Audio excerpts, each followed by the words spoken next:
మోసపూరిత హామీలతో గద్దెనెక్కిన కాంగ్రెస్ ప్రభుత్వానికి పాలించే హక్కు లేదని ముస్తాబాద్ బీజేపీ అధ్యక్షుడు సౌల క్రాంతికుమార్ అన్నారు.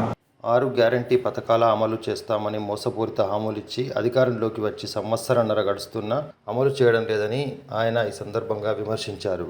కాంగ్రెస్ పార్టీకి అధికారంలో ఉండే హక్కు లేదని బీజేపీ ఆధ్వర్యంలో ముస్తాబాద్ మండల పరిషత్ కార్యాలయం వరకు ఆందోళన చేపట్టారు. దీనికి ముందుగా ప్రధాన రహదారులపై ర్యాలీగా తరలివెళ్లి కార్యాలయం ఎదుట ధర్నాకు దిగడంతో పోలీసులు వారిని అడ్డుకున్నారు. అనంతరం మండల పరిషత్ అధికారికి వినతి పత్రం సమర్పించిన సందర్భంగా క్రాంతికుమార్ మాట్లాడుతూ 6 నెలలలోపే కాంగ్రెస్ ప్రభుత్వంపై ప్రజలలో వ్యతిరేకత రావడంతో నామమాత్రపు పథకాలను ప్రవేశపెట్టి ప్రజలను మభ్యపెట్టడానికి ప్రయత్నిస్తుంది అని అన్నారు. స్థానిక సంస్థల ఎన్నికలు నిర్వహించే ధైర్యం లేక వెనుకడుగు వేస్తున్నారని దుయ్యబట్టారు. కార్యక్రమంలో బీజేవైఎం మండల అధ్యక్షుడు జనార్దన్, పట్టణ అధ్యక్షుడు మహేందర్, నేతలు కృష్ణ, శ్రీనివాసరావు, గోపి, నరేష్, శంకర్, బాలరెడ్డి, రమేష్ తదితరులు ఉన్నారు. టీఆర్ఎస్ ప్రభుత్వం 10 సంవత్సరాలు అధికారంలో ఉండి హామీలను నెరవేర్చడంలో విఫలమైనందున ఆ పార్టీని బొందబెట్టిర్రు. ఇప్పుడు కాంగ్రెస్ ప్రభుత్వం అధికారంలోకి వచ్చి సంవత్సరంన్నర అవుతున్నా కానీ వాళ్ళు ఇచ్చిన ఏ హామీ కూడా అమలు కావడం లేదు. ఒక ప్రభుత్వ అధికారికి ఇలా లబ్ధిదారులు వచ్చి ఒక ప్రభుత్వ అధికారికి మీకు ఇచ్చిన హామీలు ఒక చెత్త బుట్టలు వారేసి ఇలా మళ్ళీ ఏం మాట్లాడుతున్నారంటే కొత్తగా మీరు ఆన్లైన్ చేసుకుంటే మీకు రేషన్ కార్డులు వస్తాయని చెప్పేసి అంటున్నారు. ఇలా ఏ పథకం తీసుకున్నా కానీ లబ్ధిదారుల నోట్లో మన్ను పోసినట్టే ఉంటున్నారు తప్పితే మీరు ఎవ్వరు కూడా ఎలాంటి వాళ్ళకి ప్రజలకు ఉపయోగపడేటువంటి హామీలు చేయడం లేదు.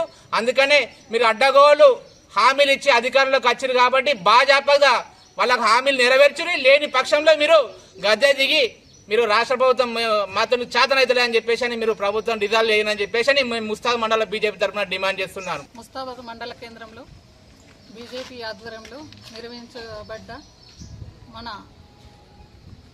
కాంగ్రెస్ ప్రభుత్వ పాలన ఏ విధంగా ఉన్నదంటే గెలవడానికి ముందు ఎన్నో హామీలు ఇచ్చిండు, అవి ఇంతవరకు కూడా నెరవేరలేదు. 6 గ్యారెంటీల పథకం ఇచ్చిండు, అవి వేస్ట్ అయిపోయినాయి. మరి మహిళలకు ముఖ్యంగా ఒక మహిళ సాటి మహిళకు ఒక మండల అధ్యక్షుడు ఉండి కూడా ఆమెను స్టేజ్ మీద పిలవలేక ఆమెను కూడా మహిళలను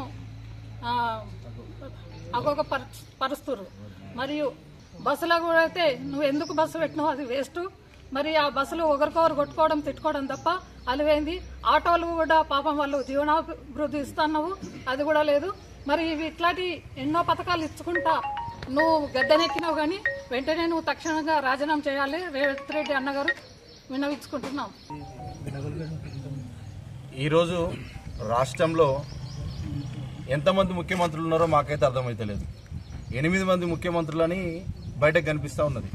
ఒక ముఖ్యమంత్రి ఉంటే నిజంగా ఇవన్నీ పథకాలు అమలవుతుండే కావచ్చు, కానీ 8 మంది ముఖ్యమంత్రులు అయిపోయారు. మా దరిద్రం ఏంటంటే ఎన్నికలలో ఇచ్చిన హామీలు నెరవేర్చకపోగా ప్రభుత్వం పైన వ్యతిరేకత వస్తూ ఉన్నది. ఆల్రెడీ ప్రభుత్వం ఏర్పడ్డ 6 నెలల నుంచే వ్యతిరేకత స్టార్ట్ అయింది కాంగ్రెస్ ప్రభుత్వం మీద.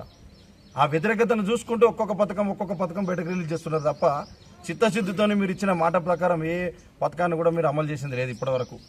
నిరుద్యోగుల కోసం ఈరోజు జిల్లాకు ఒక ఫ్యాక్టరీ తీసుకొస్తామని చెప్పి మాట ఇచ్చారు. ఏ జిల్లాలను ఒక ఫ్యాక్టరీ ఇంతవరకు ప్రారంభించారని మేము ఈ సందర్భంగా ప్రశ్నిస్తూ ఉన్నాం. మరి అదేవిధంగా తులం బంగారం పెడతా అని చెప్పి మా ఆడబిడ్డలు మోసం చేసి వాళ్ళు ఓట్లు ఎంచుకున్నావు. వాళ్ళ కలకల తగిలితే ఇదివరకు కేసీఆర్కి ఏమైందో రేపు నీ గతి అంతకంటే ఫోటో కానీ స్థానిక ఎంపీ కేంద్ర మంత్రి బండి సంజయ్ గారి ఫోటో పెట్టాలని చిత్తశుద్ధి కూడా లేదు. అంటే ఎటుపోతుంది ఈరోజు మీ పాలన? అధికారులు కూడా ఒకే పార్టీ వైపు మీరు మొగ్గు. ఈరోజు మీ ప్రభుత్వం ఉన్నది కావచ్చు, రేపు వచ్చేది మా ప్రభుత్వం, జాగ్రత్త. ఖచ్చితంగా మీరు ఎట్లా పథకాలు ఇంప్లిమెంట్ చేయాలి, ఏ రకమైన పద్ధతిలో చేయాలో ఆ రకంగా చేయండి తప్ప మీరు ఒకే పార్టీ పక్షపాతంగా చేస్తే మాత్రం ఎవరు ఊరుకోరు. ఈరోజు సిలిండర్లు 500 ఇచ్చినామని చెప్తున్నారు. అసలు ఉచిత సిలిండర్ విషయం మీరు ముందరకు తీసుకొచ్చారు. దాంట్లో కేంద్ర ప్రభుత్వ వాటా ఎంతో చెప్పాలి. ఖచ్చితంగా కేంద్ర ప్రభుత్వ వాటా ఉంది, దాన్ని ముందర పెట్టి మీరు దాన్ని ఇంప్లిమెంట్ చేయండి.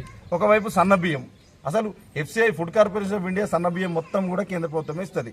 మధ్యలో మీరు చేసేది బ్రోకర్ వ్యవస్థ మాత్రమే. దానికి మేము ఇద్దరు సంఖ్యలు గుర్తుకుంటున్నారు. మీ వాటా ఎంతో చెప్పాలి, లేదంటే రేషన్ కార్డులు ఉన్న స్లిప్పులు తీసుకొచ్చి మేము చూపిస్తాం మా వాటా ఏందని. ఒకటే ఈరోజు భారతీయ జనతా పార్టీ ముస్తాబాద్ మండల పక్షాన మేము డిమాండ్ చేస్తూ ఉన్నది, నిజమైన లబ్ధిదారులందరినీ కూడా గుర్తించి ఇళ్ల విషయంలో కానీ రాజీవ్ వివకాశంలో కానీ మహిళలకు ఇవ్వాల్సినటువంటి ప్రాధాన్యతలు కానీ అందరికీ కూడా సమానంగా ఇస్తేనే మేము ఊరుకుంటాం. లేదంటే భారతీయ జనతా పార్టీ తరఫున పెద్ద ఎత్తున కార్యాలయాలన్నీ కూడా దిగ్బంధం చేసి ఏ అధికారిని కూడా కార్యాలయంలో ఓనియకుండా ప్రజలే పాలన చేసుకునే విధంగా మేము చేస్తాం. ప్రజాపాలన అన్నారు కదా, ఆ ప్రజాపాలన నిజమైన ప్రజాపాలన ఏందో మేము చూపిస్తాం. తస్మాత్ జాగ్రత్త. భారత్ మాతాకి జై. క్రాంతి ಹಿಡಿದು